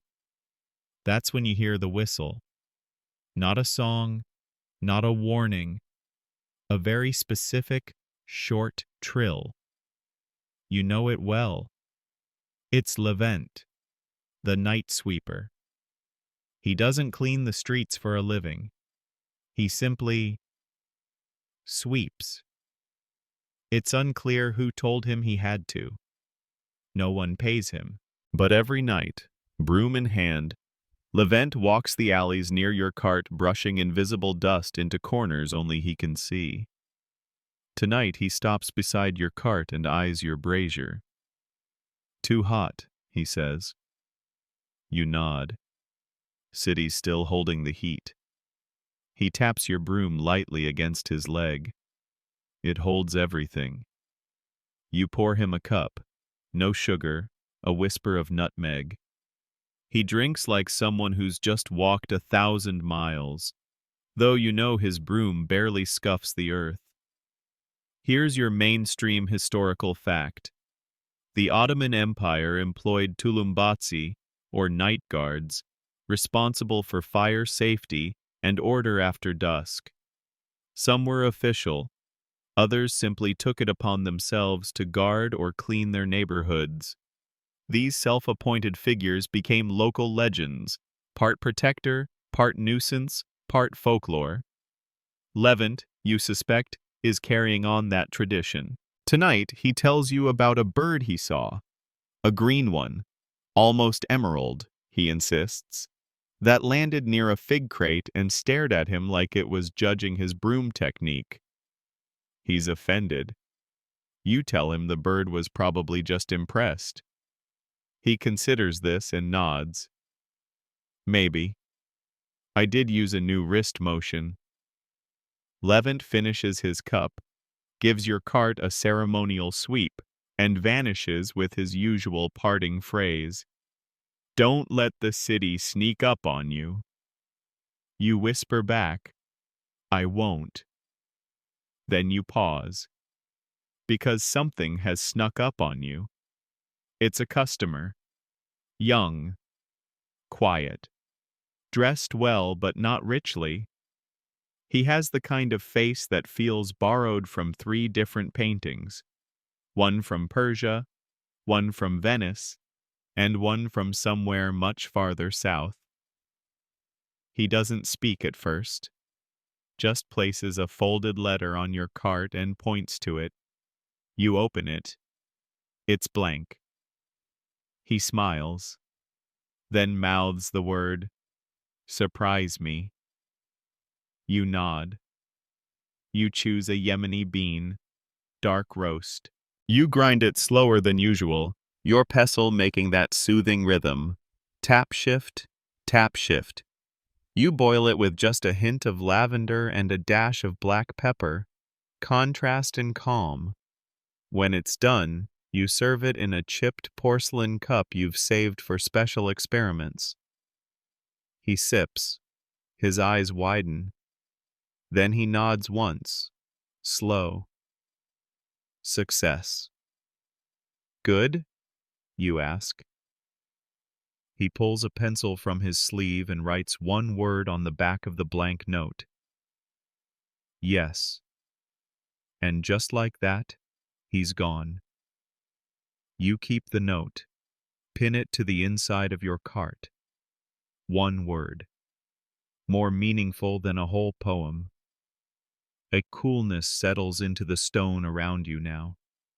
It seeps up from the streets and down from the air, like the city is exhaling after holding its breath all day. You wrap your shawl a little tighter, and then you see her. Not someone you expected, your old rival. She used to sell coffee 3 streets down. Her cart had brass handles so polished you could see your regrets in them. She was younger, faster, better at small talk. But she left, went north to work for a silk merchant, and now she's back, standing across from you, arms folded, smirking. Well, she says, still overboiling your cardamom? You chuckle, still sweetening your ginger like it's a pastry? A beat. Then you're both laughing. You offer her a cup. She declines, then changes her mind. You brew it how she likes, sharp, no foam, a twist of lemon peel floated on top. She takes it in 2 long sips, then sighs. This city, she mutters, still tastes the same. You nod. Still bites back when you least expect it. Here's your quirky tidbit. In some quarters of Ottoman Istanbul, coffee vendors formed informal guilds, not official ones like the tanners or bakers, but networks of mutual respect, territory agreements, and silent codes. Rivalries flared, of course, but the best vendors often quietly acknowledged each other with a nod or the gift of a rare spice. She slides something across your cart, a bundle of cloves wrapped in waxed cloth. You still roast yours too hot, she says. You take the gift, say nothing. She leaves. And the cloves, smoky, warm, sharp, linger longer than she does. The street quiets again. Your brazier crackles softly. You look out across the darkening plaza, where lanterns bob, voices hush, and footsteps slow. Another hour, maybe 2, and then your cart will close. But not yet. The night's not done whispering. The plaza is now wrapped in a sort of velvet hush, like someone gently placed a muffler over the city. The air carries hints of sea salt, roasted chestnuts, and distant incense. You lean against the cart and let your fingers brush the worn wooden edge, still warm from the day's sun. Your coal bed glows steady now, pulsing gently like a quiet heart. You know just how to feed it. Half a scoop of ash for rest, a pinch of cedar chips for perfume. You've done this so many times it feels like breathing. That's when the wind shifts, and with it comes music. Not the energetic twang of the afternoon lutes or the youthful chaos of the tambourines. No, this is something softer. A reed flute. The neigh. Its sound drifts across the square in long, wandering sighs. You can't tell where it's coming from at first. Then you spot him. The Nazan, seated cross-legged by a shuttered fountain, eyes closed, his chest rising and falling with the rhythm of the melody. You let the music play over your cart. It turns the steam from your sezve into dance. Everything feels slower, suspended, softened like cloth left in sun-drenched water. A customer approaches but pauses, captivated. You whisper, "Take your time." Here's your mainstream historical fact. The ney was deeply spiritual in Ottoman culture, especially within Sufi circles. Mevlevi dervishes believed the sound of the reed flute echoed the soul's longing for union with the divine. It wasn't just music. It was meditation in breath form. The listener finally speaks. "Something with rosewater," they murmur, "but not sweet." You nod. Brew a soft-bodied blend, add the lightest trace of rose essence, and serve it in a cup whose glaze is cracked like spider webs. An old piece you've always saved for quiet moments. They sip and close their eyes, listening again to the neigh. You don't speak. Neither does the Nizan, but something is being said between them, passed through steam and sound. A cat brushes your ankle, startling you slightly. It's the same one from earlier, the fussy one. This time it accepts your breadcrumb without complaint, then curls at the base of your cart like it owns shares. That's when an older couple arrives. Tourists, by the look of their mismatched clothing and slightly lost expressions. They point to your kezve and ask in halting Turkish, "Traditional?" You nod. They smile like children being led into a secret room. You prepare 2 small cups, dark roast, medium foam, cardamom kissed. You pass them across the cart and offer a simple word, "Enjoy." The woman takes a photo. The man just stares into his cup as if he's trying to read the future in the foam. He might. Here's your quirky tidbit. Ottoman fortune tellers, often elderly women, were known to read coffee grounds left in the cup after drinking. Patterns could reveal everything from romance to missing livestock.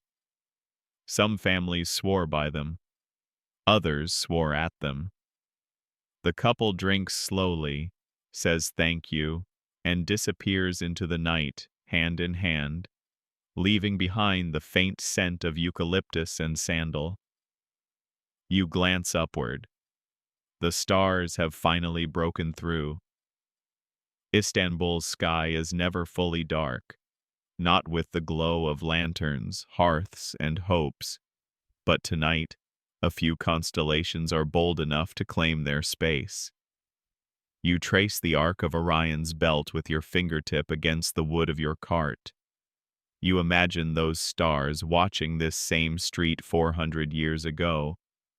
The same coffee steam, the same love, The same whispered arguments about cinnamon versus clove.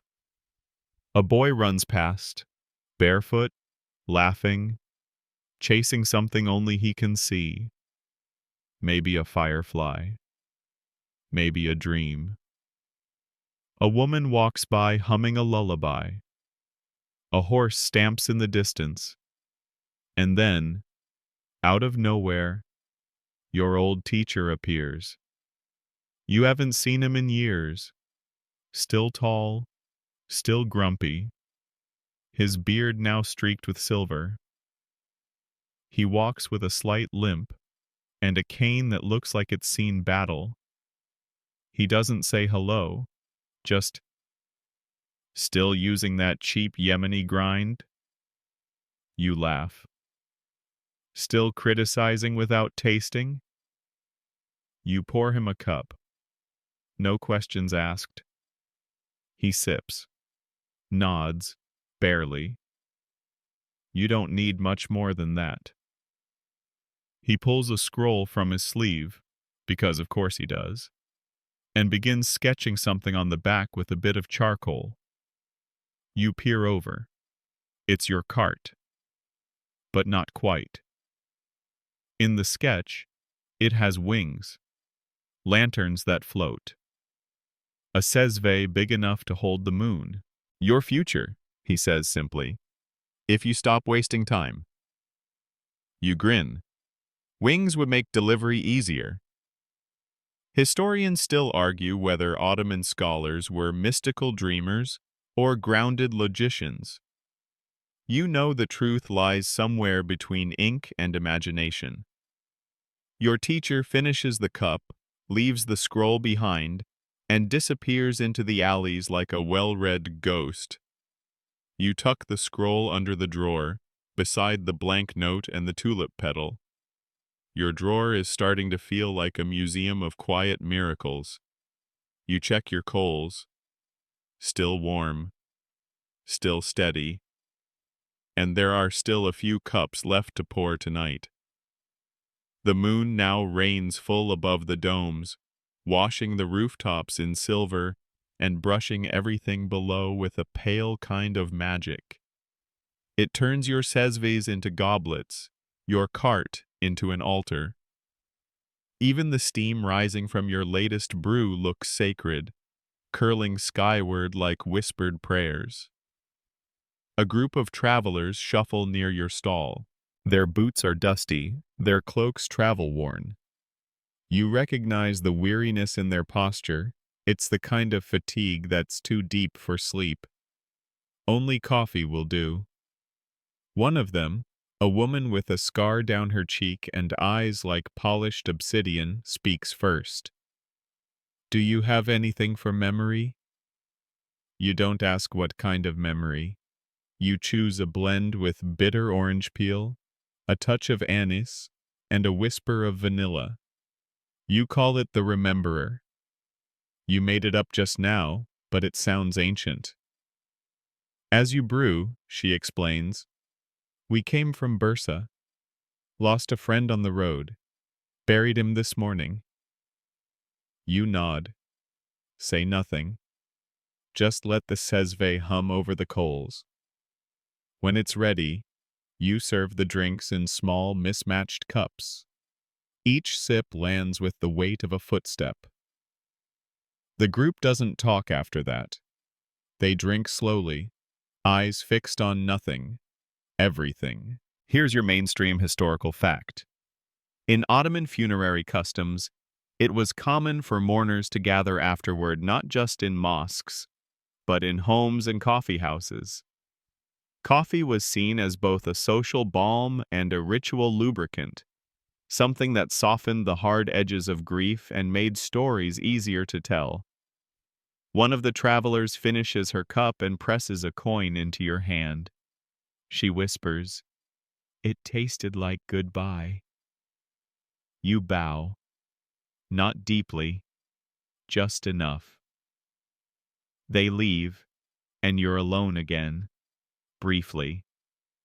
Then, a noise. Soft at first, repeating. Click, click, click. You look down. It's a tortoise. Not a metaphorical one. A real tortoise. Probably escaped from someone's garden, making a slow and determined journey across the cobblestones. It pauses next to your cart and blinks up at you, as if to ask, "Anything vegetarian?" You drop a sliver of dried fig. It accepts, and just like that, you're sharing your shift with a tortoise. You decide not to name it. Yet. A couple of students arrive, arms full of scrolls, debating something heatedly. You catch phrases like circular logic and cosmic geometry. One insists that the stars are reading us, not the other way around. You hand them strong, simple coffee with no fanfare, the kind that steadies your tongue and slows your thoughts. They argue less after that. Historians still argue whether Ottoman education was more rigorous or more poetic than its European counterparts. The students argue both, depending on the hour and how much sleep they've missed. Eventually, they thank you and go. You turn to find the tortoise now dozing beneath the coal drawer. Typical. The wind shifts again, and with it comes the smell of baking bread. Somewhere nearby, a bakery is preparing for the morning's first customers. The scent wraps around you. Yeast, flour, warmth, and you're suddenly struck with hunger. You nibble the edge of a simmet you've kept tucked under the cart. Stale, but comforting. You pour yourself a half cup, splash in a few rose petals, and call it dessert. Then, a new face. An elderly woman wrapped in shawls. Her eyes sharp despite the hour. She points to your cart and says, "You were mentioned in a dream I had last week." You blink. She continues, "I was lost in a desert. You served me coffee made of stars." You respond, "That checks out." She nods. "Let's try it again, this time with cinnamon." You brew her something rich, aromatic, lightly spiced. As she sips, she murmurs a lullaby. It's in a dialect you don't recognize. Maybe Circassian, maybe older. You don't ask. She finishes, leaves a silver button on your counter, and disappears like mist. You pin the button to the inside of your cart's canopy. It shines softly in the lantern light, next to the tulip petal, the scroll, the blank note. Your drawer is becoming a reliquary of kindness. You check your coals again. They're fading now, but not out. Not yet. You stir them gently with the brass poker. They glow like tiny suns. And as you look up, you see the tortoise moving again. This time toward the alley. It stops, looks back at you, then continues into the night. You whisper, "Safe travels." Because in this city, even tortoises deserve a blessing. The wind now carries something new. Anticipation. It's subtle, like the way a page feels just before you turn it. You look up at the minaret above the mosque. The moon has drifted slightly to the west. You've got maybe an hour left before the earliest vendors start setting up again, before the world tips toward morning. But here, in this slice of in-between, time feels syrupy. The plaza is mostly quiet now, but not asleep. The hum of the city is like breath through cupped hands. Every few minutes, a shutter creaks. Somewhere, a donkey brays softly, protesting dreams or dawn. And you, well, you're still here, with your cart, your coals, and a handful of cups that feel more like confidants than crockery. Then you hear it, a chime, followed by another, and another, soft, metallic. Not bells, spoons, clinking, stacking, polishing. And then he arrives, the utensil merchant. You've seen him before, once or twice. He carries a long cloth roll tied at the waist, filled with spoons, ladles, tiny forks, and even the occasional sugar tong. Everything he owns shines like it's allergic to dust. He eyes your cart and smiles. Still using that bent stirring spoon? You smirk. It's got character.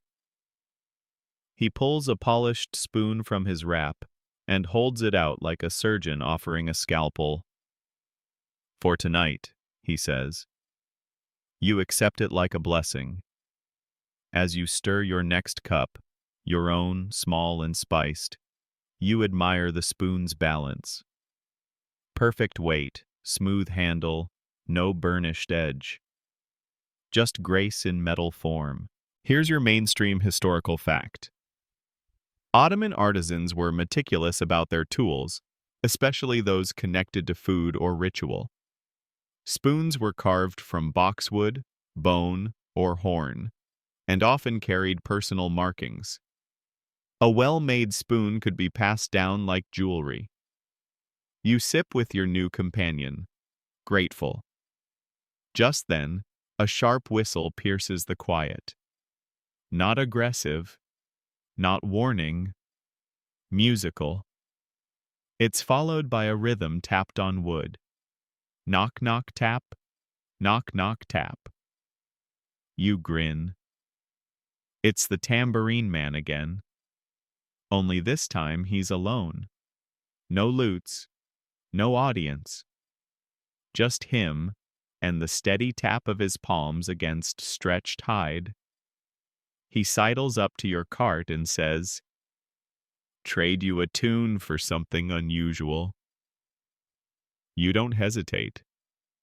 You make him a cup with sumac and sweet basil, an experiment you've never dared serve before. He raises an eyebrow, then shrugs. He sips, whistles, then begins to play. This isn't his usual bright performance. It's slower, almost mournful. Almost. The rhythm stumbles, then recovers, like someone remembering a dance after many years. You find yourself swaying. A light flickers across the plaza. A window opens. Someone listens. Someone always listens. The tambourine man finishes his cup, bows, and vanishes once again. And now, it's nearly time. You can feel it in your bones, in the coals, in the way the street light has gone from golden to gray. The baker's boy passes by, rubbing his eyes with one hand, balancing a tray of raw dough with the other. "Morning already?" he mumbles. You nod. He groans. You hand him a cup, no charge, just a splash of strength for the road.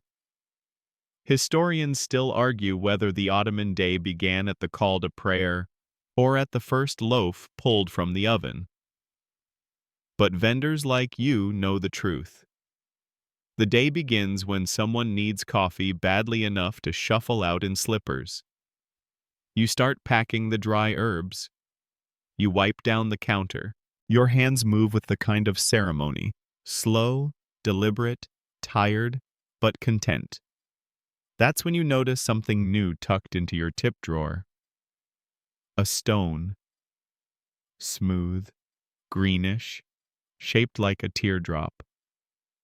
You didn't put it there. No one came close enough. You turn it over in your hand. It smells faintly of cloves. You smile.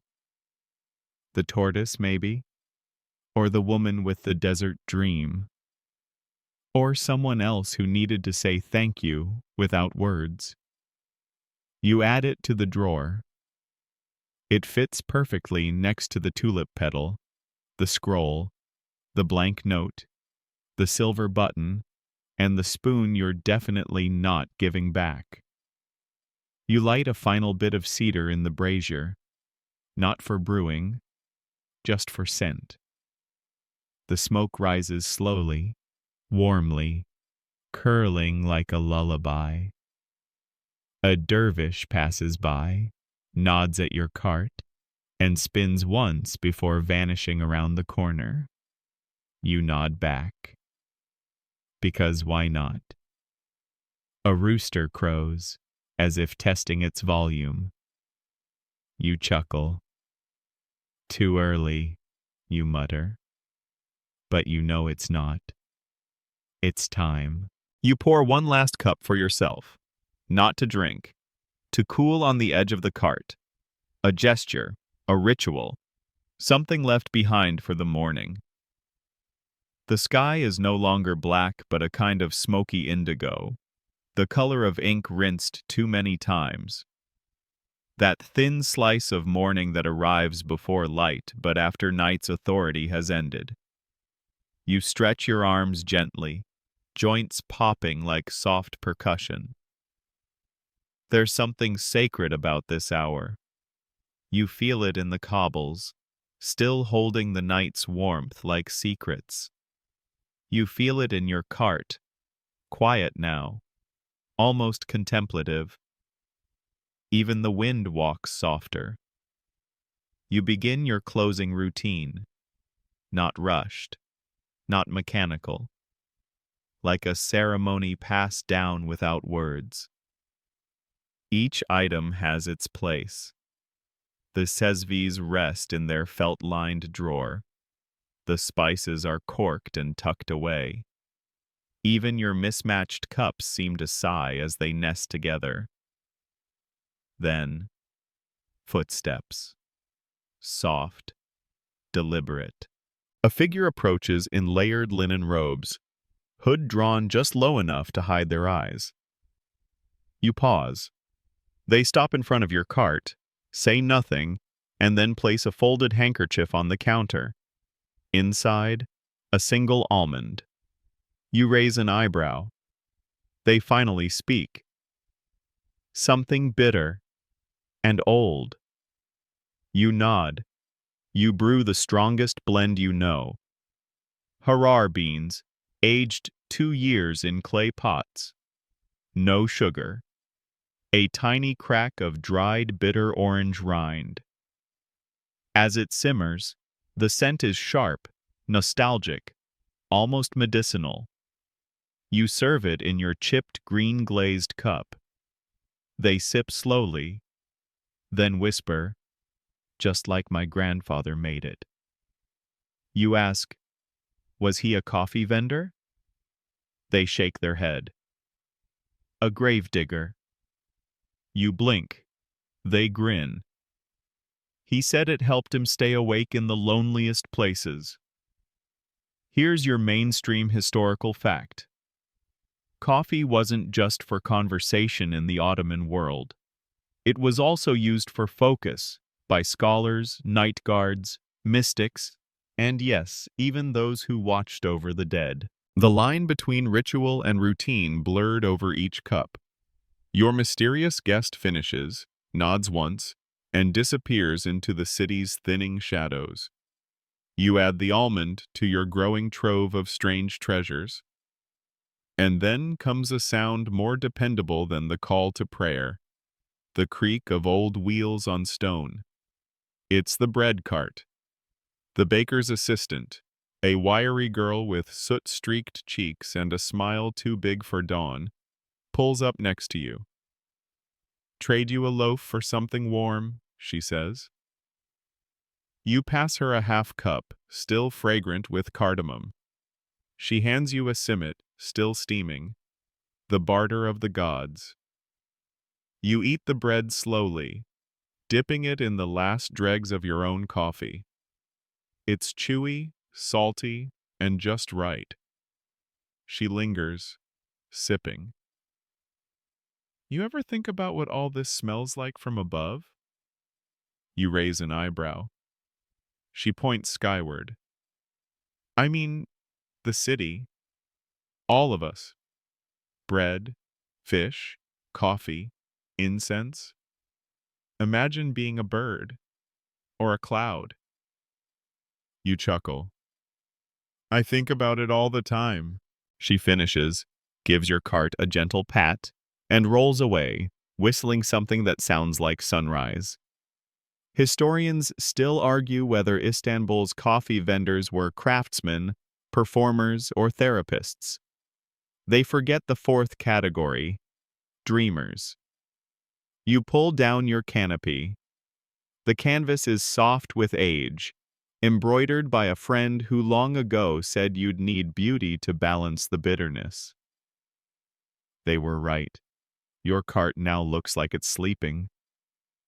A compact bundle of brass and wood and stories, tucked in for rest. You stretch once more. Your back creaks like an old mosque door. The horizon finally shows color, a whisper of coral, a sigh of gold.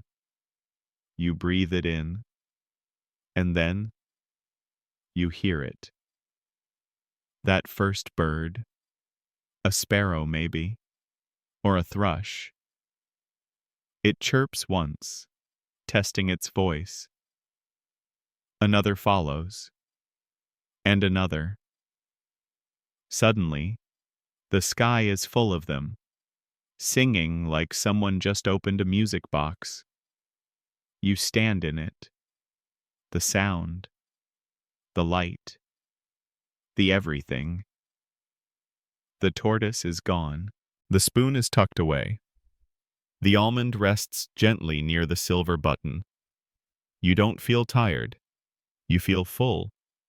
You begin to push your cart toward home. The wheels roll smoothly over stone. Your pace is slow, reverent. The alley bends. The city begins to stir. And behind you, invisible to most, the scent of coffee lingers, threaded with rose, with spice, with steam, and story. A small gift for whoever wakes next. The city is unfolding like parchment in warm hands. Shutters creak open above you. Lanterns, one by one, extinguish. Curtains ripple as sleepy faces peer into the morning. A boy with a crooked cap tosses water from a balcony, watching it scatter like blessings over the cobbled street. You trudge steadily with your cart, wheels murmuring over stone, your own footsteps rhythmically clicking like a metronome to the waking world.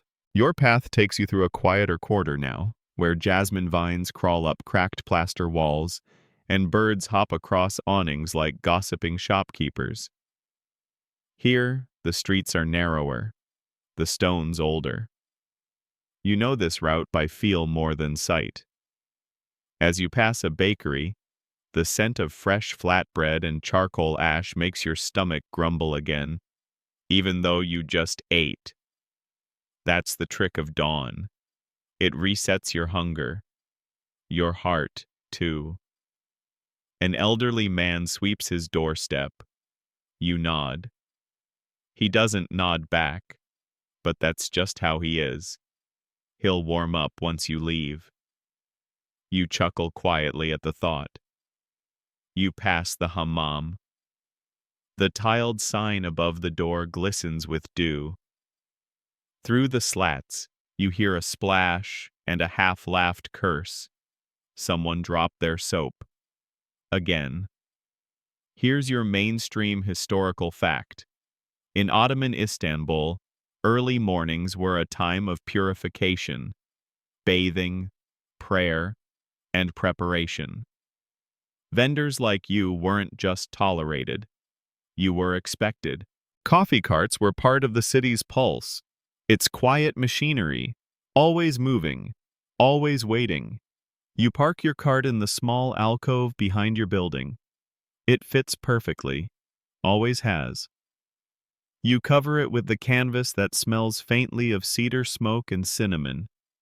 And as you fasten the final knot, you find something in your pocket you don't remember placing there. A dried fig.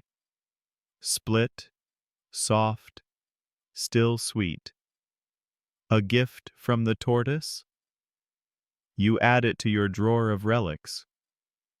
It doesn't matter where it came from. It matters that it's here.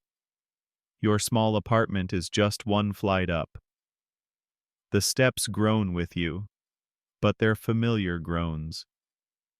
Like a friend complaining after helping you move furniture. Inside, the light is dim and amber. Your cat, who prefers to be ignored until breakfast, is already watching from her pillow. She flicks her tail once in greeting. You remove your sash, hang your apron, and finally sit. And oh, that first sit. It's the kind of relief that makes you feel taller. You stretch your legs, roll your neck, and let out the kind of sigh only the floorboards will ever hear. You brew one last cup. Not for a customer, not for a friend, not for a trade, for you. Just water, beans, and a little clove. No sugar. You sip slowly, watching the steam curl above the rim, tracing stories in the air. That's when the letter arrives, slipped under your door, unmarked, folded thrice. You open it. Inside, a single line. Meet me tomorrow at sunset. Bring the rosewater. No name, no clue. Just intrigue. You fold it, smile, and tuck it into your growing drawer of oddities. Let historians argue whether vendors lived interesting lives. You have proof. And still, the day isn't over. Because now the birds are louder. The streets are echoing again. Boots thudding, children shouting. The world has turned fully toward the sun. But you're heading for the dark. You pull the shutters, stretch once more, and slip beneath your blanket. The warmth of coffee still in your chest, the scent of clove on your breath, the faint scrape of cartwheels in your dreams. And outside, Istanbul marches on, smelling of bread, jasmine, and the faint memory of cardamom. You drift. Somewhere, far off, a seagull cries. You stir, but not all the way. The window is cracked just enough to let in the hush of morning bustle, the kind that slips under doors like a polite house guest. You lie still. The scent of last night's clove still clings to your clothes. Your limbs are heavy, but in a good way. Earned. Your cat has migrated from her pillow to your side, curled like a question mark. She purrs once, low and lazy, then falls back asleep. Smart creature. You turn your head slightly and catch the edge of your table. There it is, your drawer of peculiar treasures. The tulip petal, pressed and stubbornly red. The silver button, dulled slightly at the edges. The scroll your old teacher sketched you, still slightly smelling of ink and cedar. The almond, the smooth green stone, the fig. And now, the mysterious folded note. Bring the rosewater. You wonder who wrote it. Wonder if they'll show. Wonder what they'll want in return. Then again, that's always been the trade, hasn't it? A cup for a story, a smile for a memory, a bitter brew in exchange for something sweet left behind. You finally rise. Your joints click in protest, but you shush them like fussy birds. You dress, fold your blanket, feed the cat, who pretends she's doing you a favor, and step outside. The light is different now. Not harsh, not quite soft either, just honest. You pass neighbors again, this time in daylight. The baker's assistant waves a burnt crust in greeting. A dervish offers a slow nod without spinning. You spot the tortoise again. Yes, really, this time attempting to scale a shallow gutter. You tip your hat. Well played. You wheel your cart to its usual spot. Set up the canopy, light the coals, arrange your cups, arrange your heart, and wait. Because someone will come. They always do. You brew a cup for yourself, rose water this time, just in case. Now, everything slows.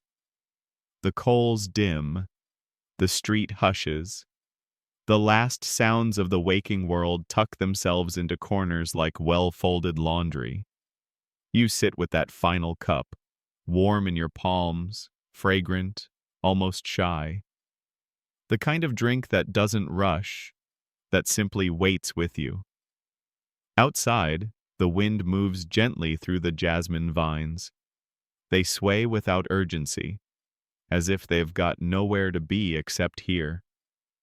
Your cart, now part of the street, feels like an extension of the stone, of the city, of time itself. Each drawer a memory, each cup a story that has already begun to fade sweetly at the edges. And now, so do you. You let your breath deepen. Let your shoulders soften. Let your thoughts meander, loose and looping, like that old tambourine player's midnight rhythm. There's no rush now, no customers, no coins, just steam rising, just moonlight folding away into pale morning. The cat purrs again, somewhere nearby. A breeze nudges the corner of your canopy, and the scent of rose water lingers in the air like a goodnight kiss. You've served your last cup, for now. Let the cart rest, let the coals sleep. Let yourself drift into the soft embrace of memory and night, where time is measured not by clocks or stars, but by the quiet joy of waiting for the next story. Good night, coffee vendor. Sweet dreams. End of script. Sweet dreams.